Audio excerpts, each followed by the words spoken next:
I just want to say that Marina Mabre is a bum, and I own her. She shoved me like that was going to change the score. She was out there putting up Angel Reese stats with her 6 points and 8 rebounds. She needs to relax. They tried to gang up on me with 3 players because I cooked their whole squad, and I had to let their bench know after I hit. Nobody expected a regular season WNBA game to erupt into pure chaos, but that's exactly what happened. Players are faster, they're better, they're bigger, they're stronger. They're as good as they've ever been. They're as athletic as they've ever been. The game is fast now. Things are happening quickly. Everybody's getting better, except the officials. So we got to find a way to remedy it. I mean, you've heard every coach talk about it, so I don't know what the answer is. What started as a physical matchup quickly spiraled into something much darker.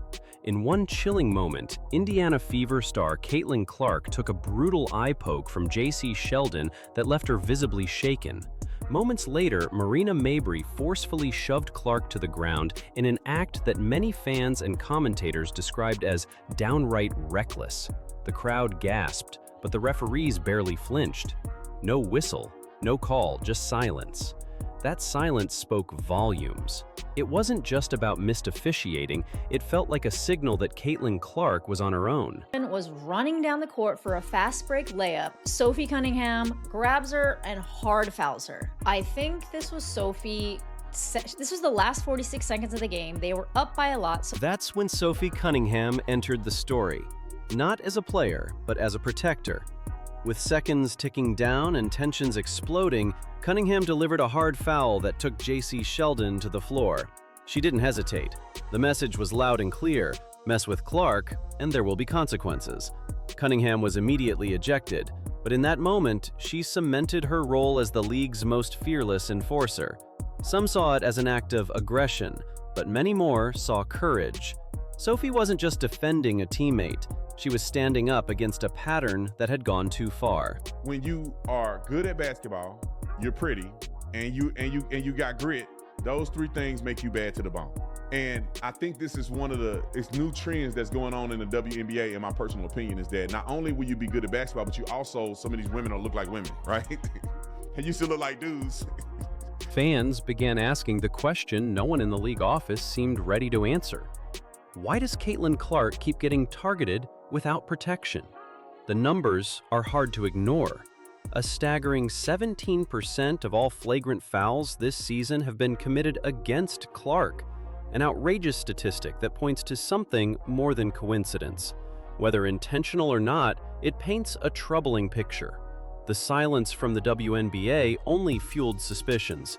Was the league turning a blind eye to its biggest star's safety? The entire viewership of the entire WNBA to be down. And this tweet from Christine Brennan really stuck out to me. She said one player gets injured and more than half the TV audience for the entire league disappears. Has any other athlete ever had that kind of impact on a sport? Golf without Tiger definitely dropped precipitously on occasion. It's impossible to overstate Caitlin Clark's impact on the WNBA. Since her arrival, viewership has skyrocketed. Games featuring her team regularly sell out, and her jersey has become the top seller across all women's sports. But this newfound spotlight comes with a dark twist. Instead of celebrating the success she brings, it seems like parts of the league are pushing back, treating her not as an asset to protect, but a threat to challenge. It's as if her rapid rise has made her a target on the court and off it. Right? If you look at this, the viewership, right? People ain't just watching WNBA just to watch it. They're watching it because of Caitlin Clark. Yes, sir. And I'm guilty of it because I'm one of them guys. Oh, is Caitlin playing today? I'm watching it. Oh, she's hurt? I'm not even tuning in. And here's where it gets even more complicated. Clark's fiery spirit, her trash talk, confidence, and competitive edge have been criticized relentlessly. But when male legends like Michael Jordan or Larry Bird did the same, they were praised as icons of intensity. So why is Caitlin being painted with a different brush? Is it because she's new? Is it because she's a woman? Or is it because her influence scares those in power? These questions have no easy answers, but fans and analysts alike are starting to demand them. Trash talk had been happening everywhere. Technicals, flagrants, all this stuff had been happening. And as JC Sheldon was running down the court for a fast break layup, Sophie Cunningham grabs her and hard fouls her. Within hours of Cunningham's ejection, social media ignited. Clips of the foul went viral. The hashtag #ProtectCaitlin started trending nationwide. Commentators on X, TikTok, and YouTube began weighing in, with opinions ranging from full support to total outrage. Some praised Cunningham's loyalty, others blamed the officials. But nearly everyone agreed on one thing: this wasn't just a physical game, it was a message. And millions of fans felt that message cut deep. As the dust settled, Sophie Cunningham's name divided the internet. Was she reckless or righteous? A villain or a hero?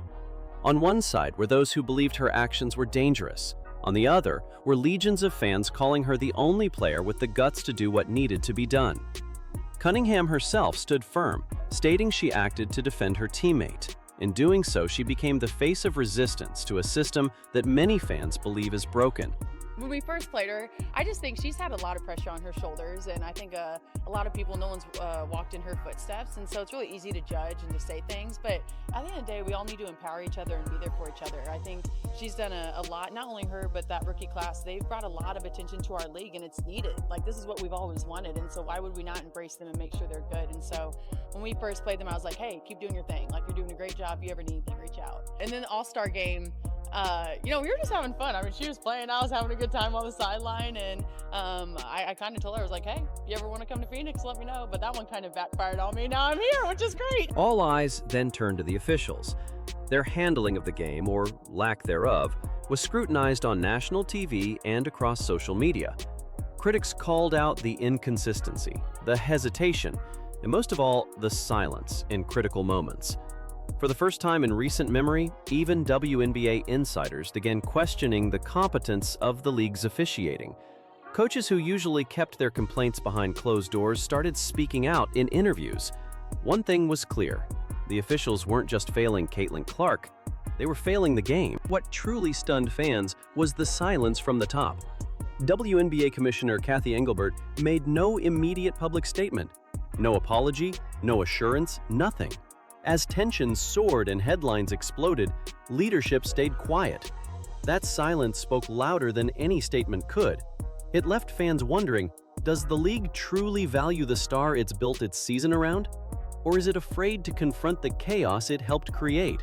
Is anybody on this team gonna stand up for Caitlin Clark? JC Sheldon grabbing Caitlin Clark all game, clawing at her. It's like tonight was a brawl, folks. Tonight was a brawl, and I'm sitting up. Game after game, Clark has been absorbing contact that would draw whistles in any other context.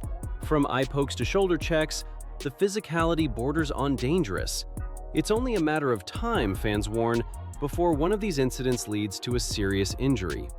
If that happens, the damage won't just be to Clark, it'll be to the entire league. Sponsors, broadcasters, and fans are watching closely. The margin for error is vanishing. You know, like, even in my Minnesota days, man, I've always taken a loyalty to all the players that's on the team. And yeah, man, it helps confidence, it's helped continuity, you know, and then too, for that to be your best player, you gotta protect the best player. If you want to know just how crucial Caitlin Clark is to the WNBA's bottom line, look at the numbers.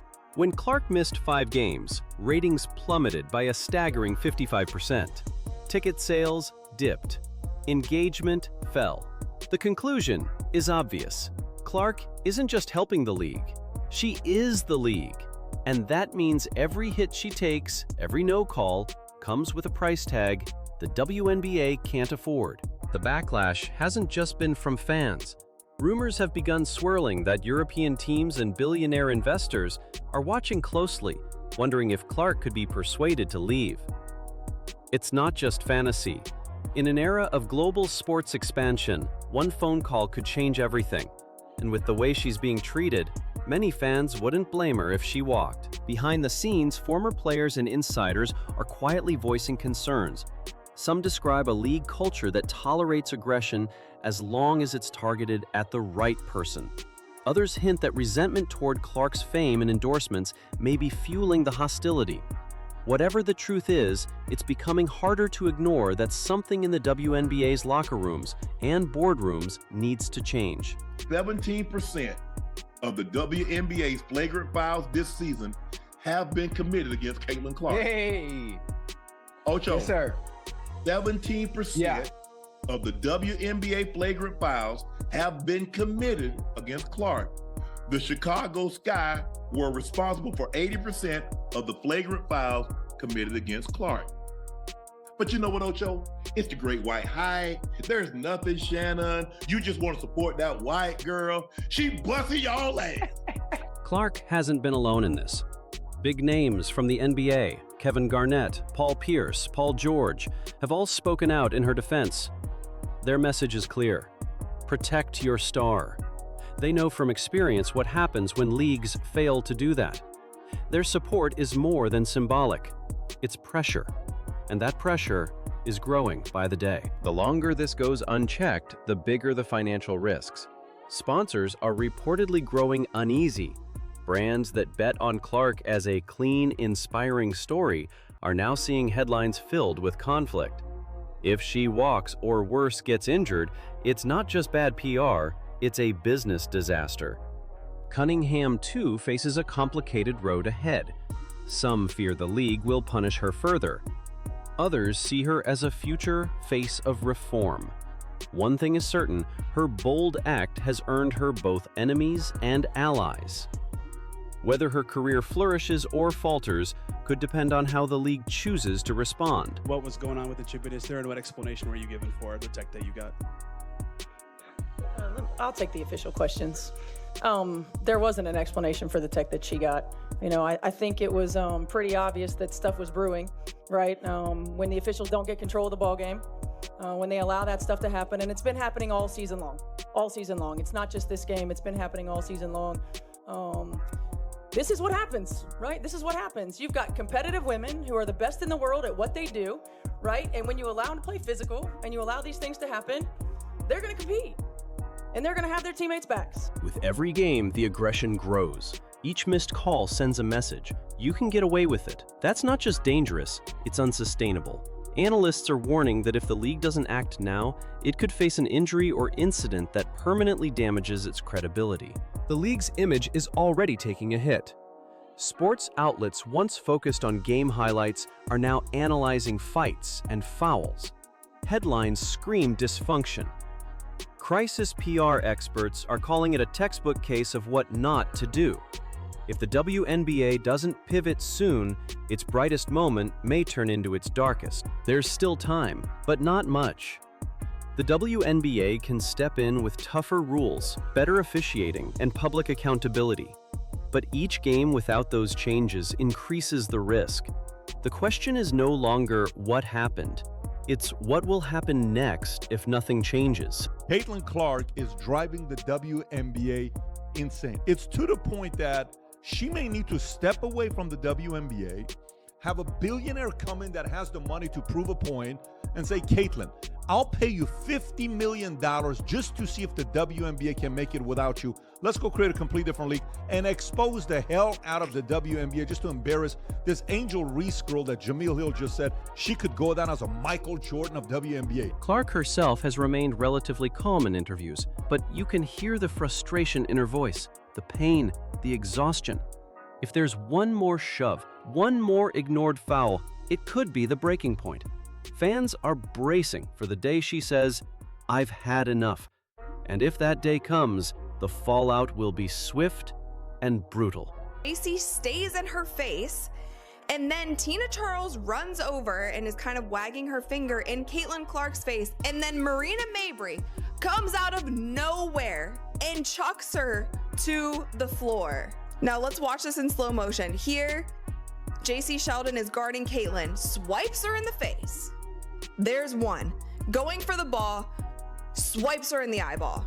Caitlin's gonna have to start wearing goggles. And then Caitlin pushes her off of her, like, why are you still in my face? Marina Mabrey, bat out of hell, chucks Caitlin Clark to the ground. This is more than just a sports story. It's a turning point. The WNBA must decide what kind of league it wants to be. Will it protect its stars or allow chaos to rule? Will it embrace the player bringing in millions or continue to put her at risk?